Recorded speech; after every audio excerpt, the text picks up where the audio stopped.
My name is Sarah Chin, and I'm 31 years old. Tonight, as I sat at my family's Christmas dinner, the glittering chandelier illuminated everyone's accomplishments, everyone except mine. My brother bragged about his 7-figure Manhattan deal, my sister gushed over viral campaigns, and my parents couldn't hide their disappointment in me. Still an administrative assistant? They whispered. I smiled politely, saying nothing, until my phone buzzed. 3 urgent messages, an emergency board meeting, a critical investor situation. And suddenly, the quiet, overlooked assistant at the table wasn't just answering calls, she was about to save a $400 million deal. The crystal chandelier above our family's Christmas dinner table cast perfect light on everyone's accomplishments. Everyone's except mine, apparently. So Marcus just closed a 7-figure real estate deal in Manhattan. My mother announced, beaming at my older brother. Tell everyone about the penthouse sale, honey. Marcus leaned back in his chair, wine glass in hand,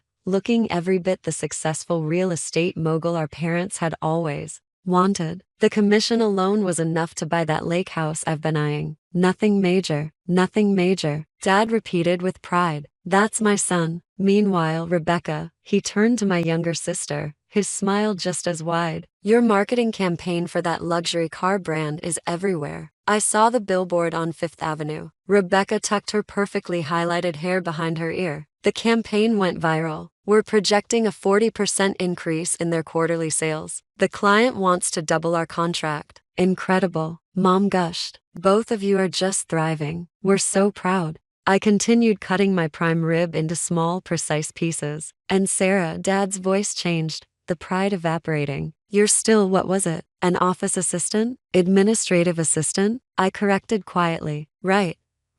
He waved his hand dismissively. Still answering phones and making coffee. How long has it been now? 5 years. 6. Mom corrected with a sigh. 6 years since college. I thought that business degree would lead somewhere, Sarah. Marcus smirked. To be fair, someone has to answer those phones. Not everyone can close $1 million deals. Rebecca giggled into her wine glass. Remember when Sarah said she wanted to climb the corporate ladder? I guess she's still on the first rung. At least she has a job, Mom said, as if this was the most generous compliment she could muster. Though I worry about her future. Administrative work doesn't exactly scream career advancement. I took a sip of water, saying nothing. What company is it again? My Aunt Linda asked from across the table. Some tech startup. Technova Solutions, I replied. Never heard of it, Uncle Robert declared. Is it even a real company? These little startups pop up and disappear every day. It's real, I said simply.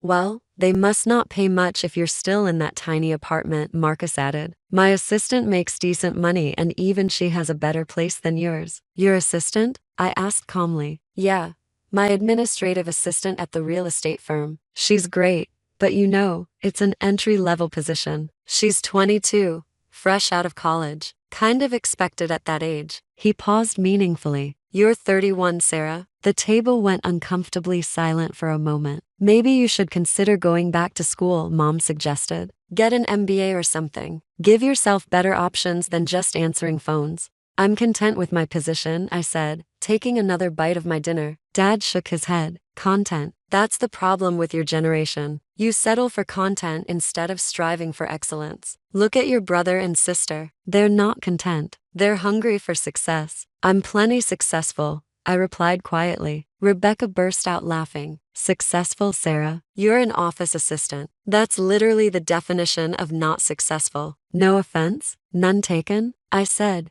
meeting her eyes steadily. I just don't understand what happened, Mom continued, her voice dripping with disappointment. You were so bright in school. Straight A's, scholarships, leadership positions. We thought you'd be running a company by now, not running errands for whoever your boss is. What is your boss's name? Aunt Linda asked. My direct supervisor is Christine Liu, the chief operations officer, I answered. See, you don't even report to the CEO, Marcus pointed out. You're like, what for levels down? 5.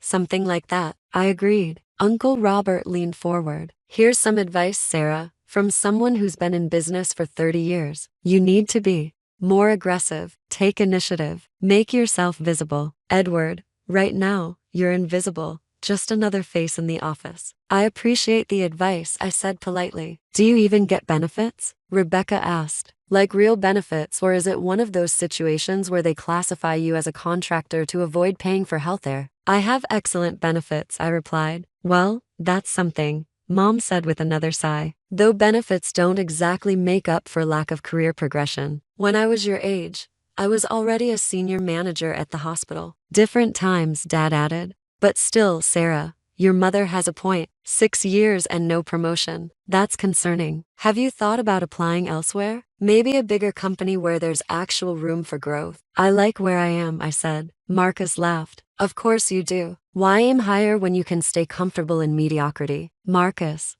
that's harsh. Mom chided, though she didn't exactly disagree. But honey, he's not entirely wrong. You seem to have given up on ambition. What happened to the Sarah who wanted to change the world? I'm still that Sarah, I replied calmly. Really? Rebecca challenged. Because from where I'm sitting, you're the Sarah who fetches coffee and schedules meetings for people who actually make decisions. My phone buzzed on the table. I glanced down at the screen. The notification was marked urgent with 3 red flags. See, even on Christmas, she's getting work calls. Dad noted with disapproval. They don't even respect your time off. That's what happens when you're expendable. I read the message. Emergency board meeting required. Critical investor situation. Need co-approval to proceed. All board members alerted. Is everything okay? Mom asked, noticing my screen. Just work, I said, setting the phone face down. On Christmas, at Linda Tutate. That's terrible. They shouldn't be bothering you on a holiday. What kind of company treats their employees like that? Can't you just ignore it? Rebecca suggested. I mean, you're an assistant. It's not like the company will collapse without you. My phone buzzed again. Then again, the notifications were coming rapidly now. Sarah, seriously, either turn that off or deal with it. Marcus complained. It's Christmas dinner. I picked up my phone and read the new messages. Christine Liu. We have a situation. The Patterson Investment Group is threatening to pull $400 million in funding. They're demanding immediate meeting with decision makers. James Chin, CEO.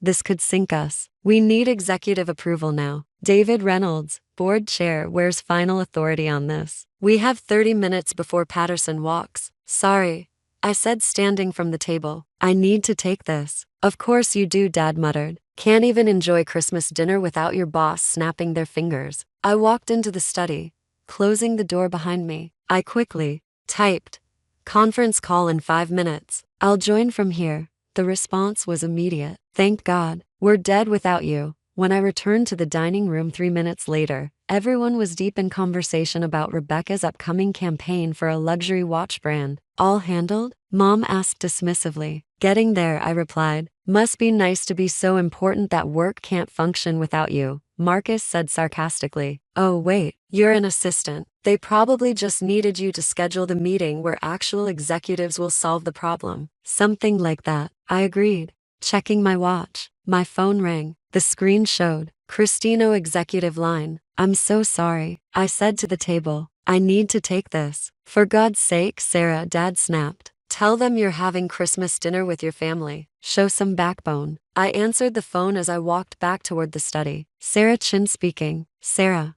thank God. Christine's voice was stressed. Patterson is on the line with the entire board. They're threatening to pull all funding unless we can guarantee executive commitment to their revised terms. We need CEO authority to negotiate. Can you join the call? Conference me in, I said calmly. Joining now. The line clicked and suddenly I could hear multiple voices talking over each other in panic. Contractual obligations that we can't just ignore. Patterson has every right to pull funding if we don't. This will bankrupt us. We need the code to authorize. Gentlemen, I said clearly. This is Sarah Chin. Someone catch me up quickly. David Reynolds, the board chairman, spoke first. Sarah Patterson Investment Group invested $400 million in our Series C funding round 9 months ago. They're now claiming we violated terms of the agreement by expanding into European markets without board consultation. They want to pull all funding immediately unless we can provide executive assurance that will adhere to their revised investment terms. What are their revised terms? I asked. 20% equity increase in their favor, 2 additional board seats, and veto power over all international expansion. Christine said,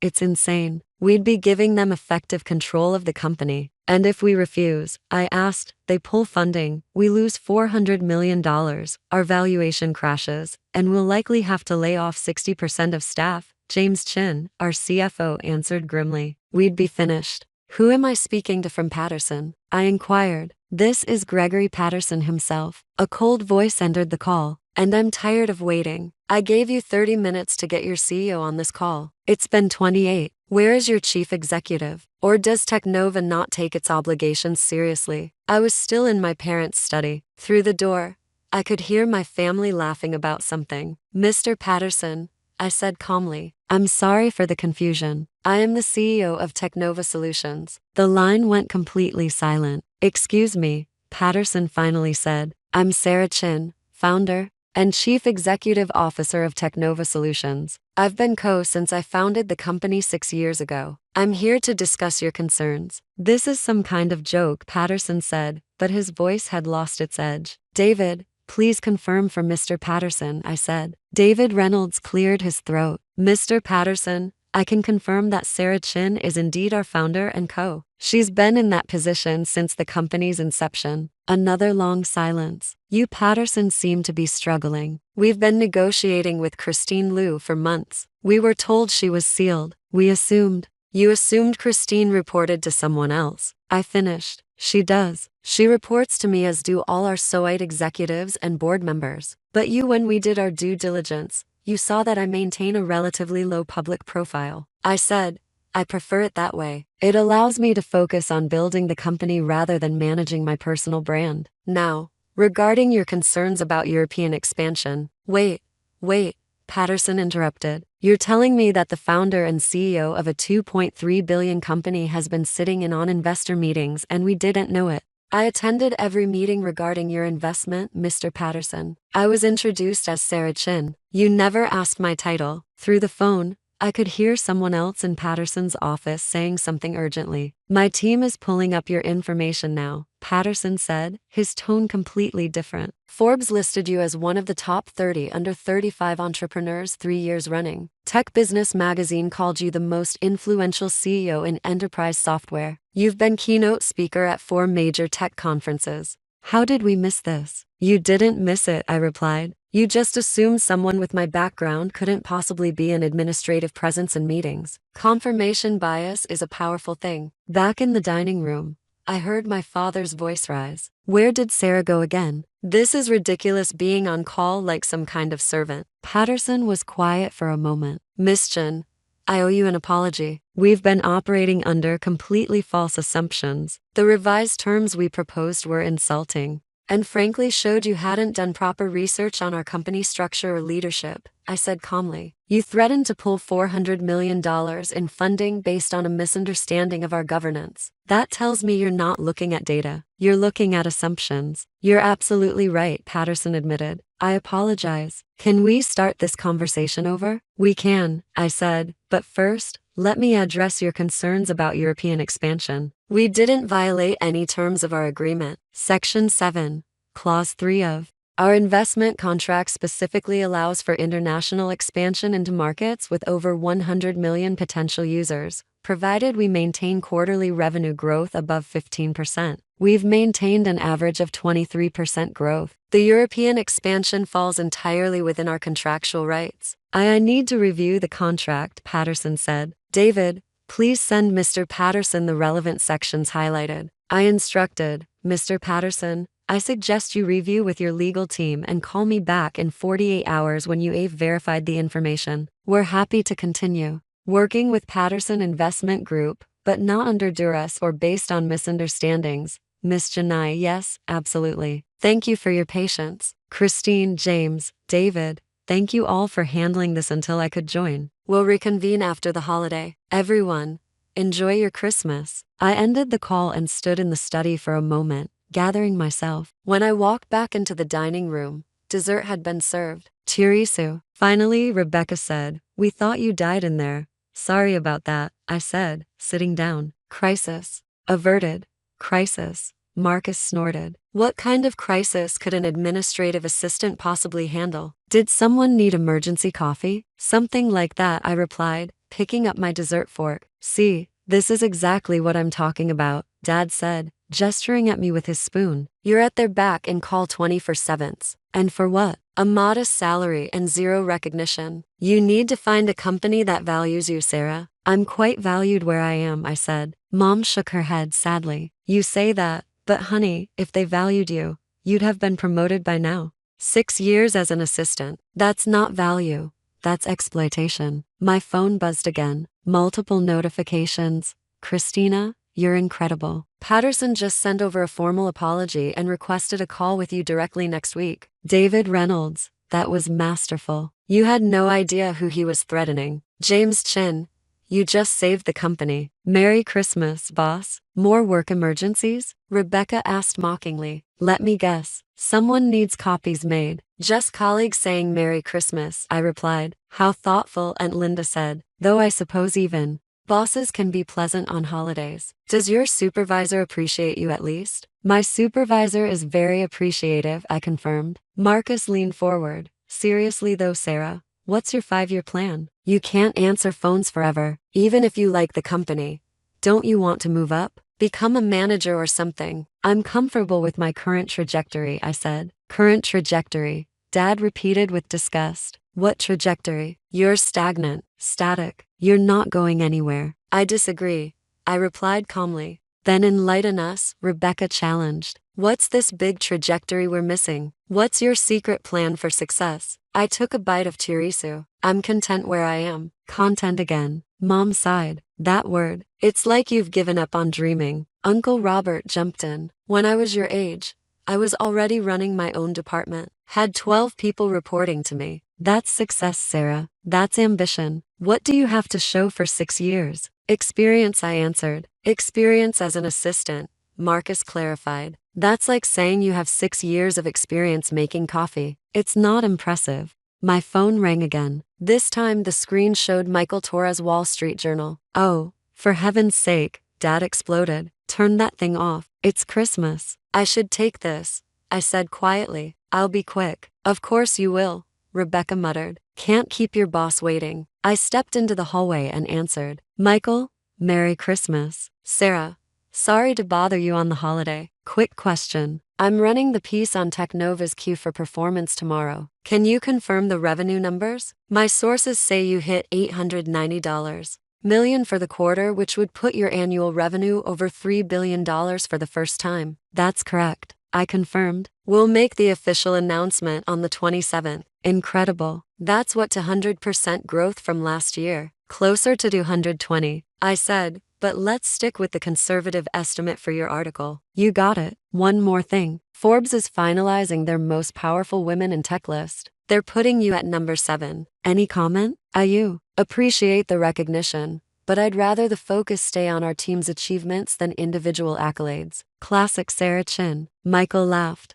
always deflecting credit. Okay, I'll let you get back to your holiday. Thanks for confirming. I hung up and returned to the dining room. All done with your work emergency? Mom asked with thinly veiled irritation. Yes, all handled, I replied. Good. Now maybe you can actually participate in family time instead of being at everyone's beck and call. Marcus sat down his wine glass. You know what your problem is, Sarah? You have no boundaries. You let work walk all over in my field. I make clients wait. I control the relationship. That's power. You're just reactive. Interesting perspective, I said. It's not perspective. It's reality, he insisted. Look at Rebecca and me. We dictate terms. We're in control. You just respond when someone tells you to jump. That's the difference between success and mediocrity. Rebecca nodded enthusiastically. Exactly. I have clients begging to work with me. They know I'm the best, so they wait for my availability. You're the opposite. Available whenever anyone needs you. It's sad. I'm glad you both have that dynamic with your clients, I said neutrally. You could too if you just show some initiative, Dad insisted. Stop being so passive. Demand a promotion. Demand a raise. Make them see your value or leave for somewhere that will. I'm appropriately compensated for my role, I assured him. Uncle Robert laughed. Appropriately compensated as an assistant. What's that? Maybe $60,000 a year. 70 if you're lucky. Something in that range, I said vaguely. Exactly my point, Dad said triumphantly. Your is. Sister probably makes that in a month with her bonuses. Marcus makes it in a week with his commissions. You're barely scraping by. I manage, I replied. Just managing isn't living, Mom said softly. We want more for you, Sarah. We want you to thrive, not just survive. Aunt Linda reached over and patted my hand. Honey, there's no shame in where you are. But you're 31. Time is running out to establish a real career. Have you thought about going back to school or maybe starting over in a different field? I'm happy in my current field, I said. But doing what? Rebecca pressed. Answering phones? Filing paperwork? Sarah, be honest. What do you actually do all day? I manage operations, I replied simply. Marcus nearly spit out his wine. You manage operations? Sarah, you're an administrative assistant. You assist the people who manage operations. There's a difference. I suppose there, I agreed. My phone buzzed with another notification. This one was from our PR team. Melissa Wong, PR Director, CNN, just reached out for comment on the Patterson situation. Should I confirm you personally resolved it or keep it vague? I typed back, keep it vague. Credit the team. More work. Dad asked, exasperated. Just coordinating some communications. I said on Christmas. Mom repeated, shaking her head. They really don't respect your time at all. Sarah, this is exactly what we're talking about. You deserve better than this. I appreciate your concern, I said. Rebecca's phone buzzed. She glanced at it and her eyes widened. Oh my God, what? Linda asked. I just got a news alert. Technova Solutions posts record Q4 revenue of $890 million, bringing annual total over $3 billion.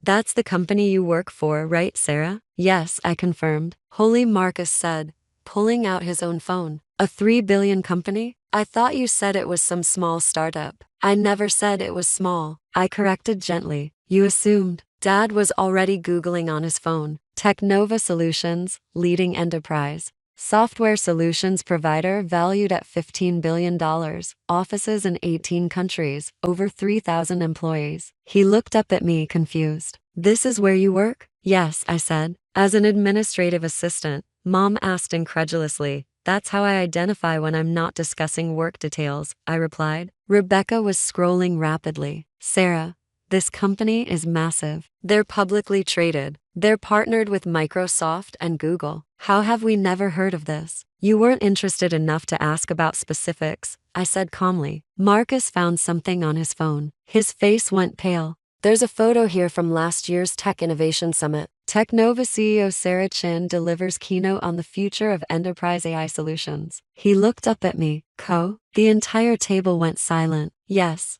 I said simply. I'm the founder and CEO of Technova Solutions. That's not possible, Dad said. You said you were an administrative assistant. I said I do administrative work. I corrected, which is true. I administer the entire company. Mom's hand was over her mouth. You've been for 6 years since you founded it. Yes, I started Technova 6 months after graduating. We were 3 people working out of my apartment. Now we're over 3,000 employees across 18 countries. Rebecca's hands were shaking as she scrolled. Forbes has you listed as number 7 on their most powerful women in tech list. Your estimated net worth is, she stopped, her voice barely a whisper. It says $2.7 billion.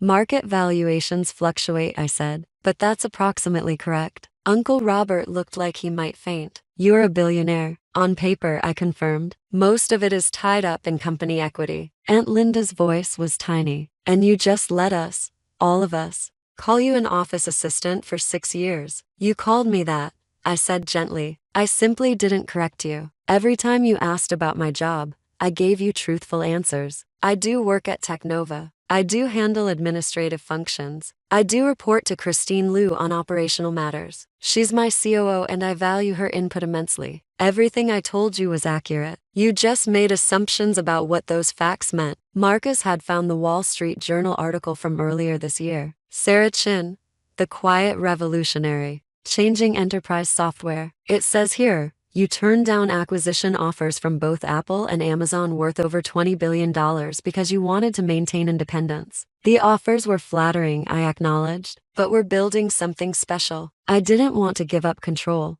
Dad was reading from his phone, his voice stunned. Chen's leadership has been characterized by her unusual management style. She regularly works alongside entry-level employees and maintains an open-door policy that has created one of the highest employee satisfaction ratings in the tech industry. I believe in understanding every aspect of the company, I explained. You can't lead effectively from an ivory tower. Mom's eyes were filled with tears. Sarah, why didn't you tell us? You never asked, I said simply. Every time we had dinner, you talked about Marcus' deals and Rebecca's campaigns. You told me about your achievements. I listened and congratulated you, but you never once asked me to actually explain what I do. You just assumed based on your own biases about what success looks like. Rebecca's face was red. I called you mediocre. I said you had no ambition. You did. I agreed. But I don't measure my worth by your approval. Marcus stood up abruptly, his chair scraping back. This is insane. You let me patronize you about how to succeed in business. I'm in real estate. You run a $15 billion tech company. Your real estate advice is valid for real estate, I said calmly. Different industries operate differently. Aunt Linda's voice trembled. When I told you to be more aggressive and visible, you're literally on the Forbes list. Visibility isn't always power, I replied. Sometimes the most powerful people are the ones working quietly behind the scenes. Dad sat down his phone with shaking hands. The emergency call earlier, that wasn't scheduling a meeting. That was a major investor threatening to pull $400 million in funding. I finished. I resolved it. That's what I do. Mom was crying openly now. We've been so cruel to you. Every holiday, every dinner, we've dismissed you and patronized you. And dude who you are, I said gently. That's valuable information, Sarah. Rebecca whispered. I'm so sorry. We've been horrible. You've been honest about how you see the world. I corrected. You believe success looks like visibility, recognition, and traditional markers of achievement. That's fine. I believe success looks like building something meaningful and treating people well. We have different values. Marcus sat back down heavily. When I bragged about my assistant making more than you, I was comparing my employee to one of the wealthiest women in tech. Your assistant probably has a lovely apartment, I said kindly. Uncle Robert was still staring at his phone. It says here you've donated over $100 million to educational charities in the last 3 years alone. Education access is important to me, I confirmed. And you drive a Honda, Dad said, his voice hollow. A regular Honda Civic. It's reliable and efficient, I replied. Why would I need something else? Mom wiped her eyes. Your apartment? He said it was tiny, but you could afford. I could afford many things. I interrupted gently. I choose to live modestly because material excess doesn't interest me. My apartment is comfortable. It has everything I need. Rebecca's voice was barely audible. We thought you were a failure. I know, I said. I let you think that because your assessment of my success was never important to my actual success. You measured me by your standards, found me lacking, and felt superior. That told me everything I needed to know about your priorities. Why didn't you just tell us? Marcus demanded. 6 years of letting us mock you. Because telling you would have been about seeking your validation, I explained calmly. I don't need your validation. I never did. I came to family dinners because I wanted to maintain the relationship,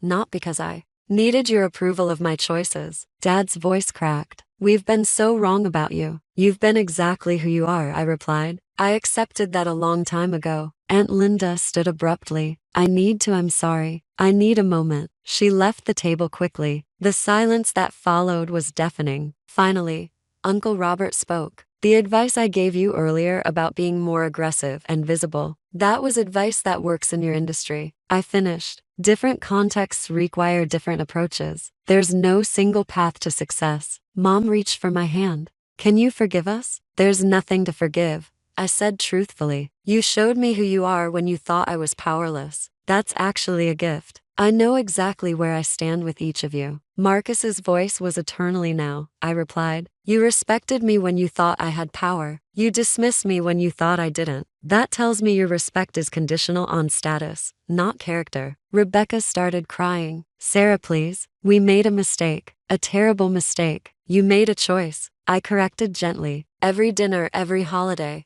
every phone call. You chose to demean someone you believed was beneath you. Those weren't mistakes. Those were decisions that revealed your values. Dad's face was ashen. So, what happens now? I stood up from the table.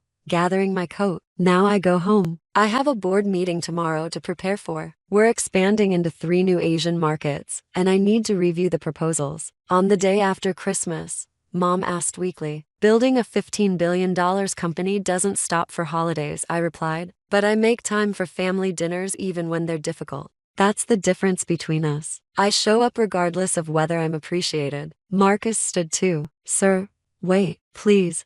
Can we talk about this? We just did, I said calmly. You now know who I am. I've always known who you are. Nothing has actually changed except your awareness. Rebecca blocked my path. You can't just leave like this. I can, I assured her. And I am. Thank you for dinner, Mom. The prime rib was excellent as always. Sarah, Dad started. I'll see you all at Easter, I said, walking toward the door. Assuming you still want me there now that you know I don't need your pity or your approval. As I reached for my coat, my phone rang again. I answered immediately. This is Sarah. Sarah, it's Christine. I know it's late, but I wanted to thank you personally for handling Patterson today. The board is singing your praises. You saved us. We saved us, I corrected. It's a team effort. Enjoy your holiday, Christine. I hung up and turned back to my family who were all standing now watching me. That was my so. I said the woman you thought was my boss. She was thanking me for saving the company today. Just so we're clear. Uncle Robert found his voice. Sarah,